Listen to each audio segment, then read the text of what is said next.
প্রতি বছর দেশের 5 লাখেরও বেশি মানুষ কুকুর, বিড়াল, শিয়াল, বানর, বেজি এবং আরও অন্যান্য বন্য প্রাণীর কামড় ও আঁচড়ের শিকার হয়।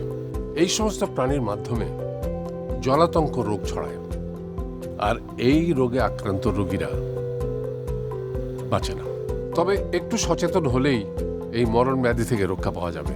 এই সকল প্রাণীর কামড় বা আঁচড়ে আহত হলে ক্ষতস্থানটি সঙ্গে সঙ্গে সাবান পানি দিয়ে ক্রমাগত 15 মিনিট ধুয়ে ফেলতে হবে।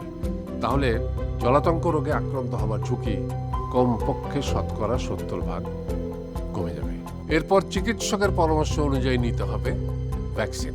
দেশের সকল সরকারি হাসপাতালে বিনামূল্যে দেওয়া হয় জলাতঙ্কের টিকা। মনে রাখবেন, জলাতঙ্কের সমাধান সঠিক সময়ে টিকাদান।